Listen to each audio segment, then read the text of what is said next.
Hello, I'm Deacon Matthew Hawkins of the Parish of the Holy Spirit of Lawrence County. And today I'd like to talk with you about something that's often confused in people's minds, including Catholics, about whether or not we as Catholics believe in magic and what the difference is between magic and grace. Recently, I've discussed with you the meaning of Eucharistic adoration and what people experience when they enter into Eucharistic adoration, and how it frequently brings people clarity and an unworldly sense of peace. I'd like to share with you something that I experienced in seminary. As I mentioned before, I'm not a cradle Catholic. I grew up in a very Protestant household, although my parents did make sure that I was exposed to Catholicism through Catholic elementary school, as well as other Christian denominations and Judaism as well. And so veneration of the saints and Eucharistic adoration was not a big thing in my household, as you can imagine. When I entered seminary, the rector announced one day that the heart of St. John Vianney was going to be brought to the chapel of the seminary, and we would have an opportunity to venerate this relic of a great saint. Now, I had read about St. John Vianney, a saint for priests, and I read that he was a very tough confessor, and that with his gaze he could penetrate to your very soul, and he would complete the confessions of people who had given a partial confession, and that he was very tough on the people who came to him for the rite of reconciliation. And I was thinking, as they were bringing the heart of St. John Vianney, I had been in seminary for 4 or 5 years by that time. I had invested a lot of time and effort and resources in my seminary formation. And I thought, what if when they bring this heart of St. John Vianney, I hear his voice, in my mind or in the chapel, and he says, "Get out. You weren't called to be a priest. This was all a big mistake." What are you going to do? I mean, I couldn't argue with the saint, especially St. John Vianney. How am I going to respond with this kind of very tough confessor that St. John Vianney is?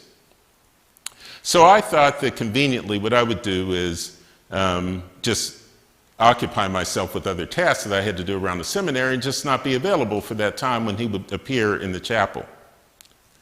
And so we had morning prayer, and the people who were bringing the heart of St. John Vianney were a little late.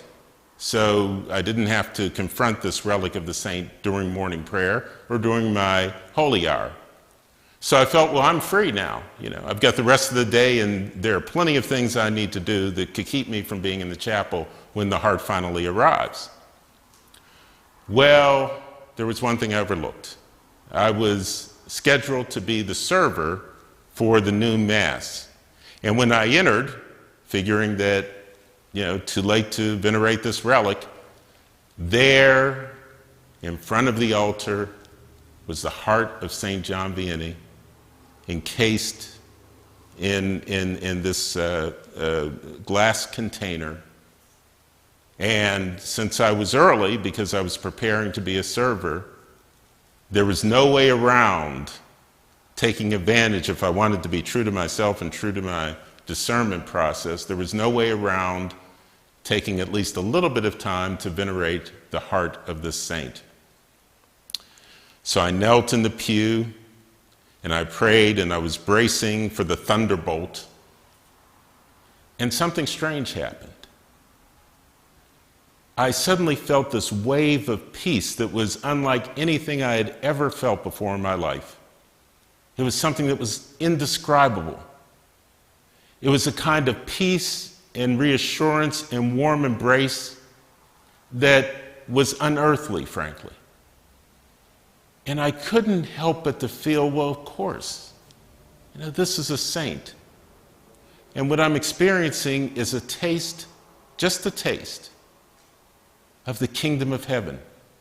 Because there could be nothing that would be that comforting and that reassuring if it didn't come from heaven.